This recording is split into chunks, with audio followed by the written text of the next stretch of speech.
What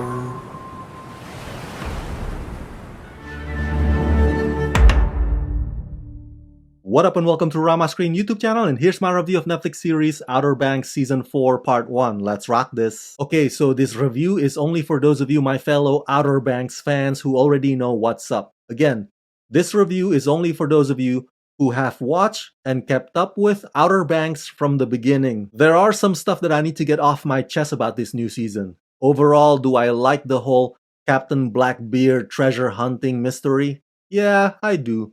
But the focus or the emphasis on JJ this time around gets under my skin. Look, we all know that JJ has always been the loose cannon member of the group. You know, if he's in the mafia, he'd be among the first to get whacked. But this time, he has become loose cannon on steroid. JJ is pissing me off times 10 in this new season. For all the obvious reasons. It feels as if the writers are intentionally trying to make JJ look and behave even worse than he's ever been.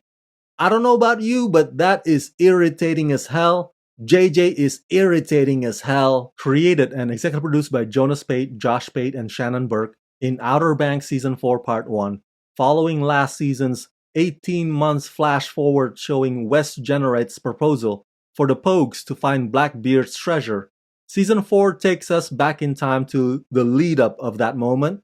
After finding the gold at El Dorado, the Pogues return to the OBX and commit to having a normal life. They've built themselves a new safe haven, officially dubbed Poguelandia 2.0, where they live together and run a fairly successful bait, tackle, and charter tour shop. But after some financial setbacks, John B., Sarah, Kiara, JJ, Pope, and Cleo take Wes up on his offer, drawn back into the G game for a whole new adventure. But before they know it, they are well in over their heads, with dangerous new enemies hot on their heels, racing them to the treasure. Meanwhile, their problems are only growing, and they're forced to question their past, present, and future. Who they really are, has it always been worth it, and how much are they willing to risk? Starring Chase Stokes, Madeline Klein, Madison Bailey, Jonathan Davis, Rudy Pankow, Carlacia Grant, Drew Starkey, Austin North, and Colin Moss. Not sure why this season 4 has to be divided into two parts. The cliffhanger ending on the 5th episode is not really all that shocking to me.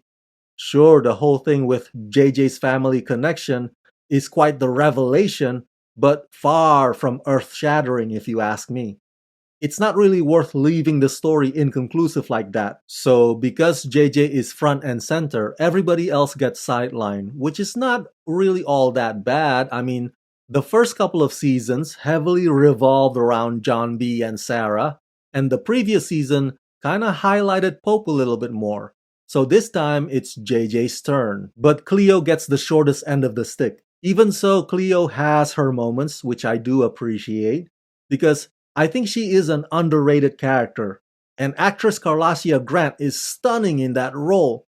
So what I'm getting at is, the writers could do a better job of spreading the love around. The new bad guys are okay, I guess. I mean, it's kinda cool to see the Walking Dead alum Pollyanna McIntosh as one of the rich villains going after the Blackbeard treasure.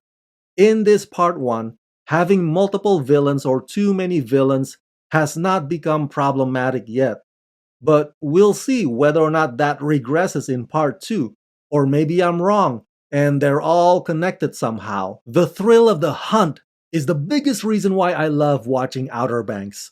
And the showrunners and the team of writers, despite doing JJ dirty, did give us some pretty engaging chases, some engaging race against the clock. I love how our protagonists always find themselves neck and neck with the villains. It's intense, it's exciting, it's nail-biting, and I could not wait to see what is bound to transpire. The whole Cooks versus Pokes thing is still there, but by this point, the Cooks versus Pokes conflict has become childish and juvenile. It has become more of an afterthought. It occasionally stops the story and does little to nothing to progress it forward. And it's more of an excuse to show us that that tightly wound, short-tempered rave still has a broom broke off in his butt. So yeah, overall I give Outer Banks Season 4 Part 1 the rating of 3.5 out of 5. It's still fun, it's still thrilling, it's still adventurous, but I hope JJ comes out of this looking like a hero, because right now, his selfish attitude makes him look like he has a punchable face. So much to lose, got so much to prove.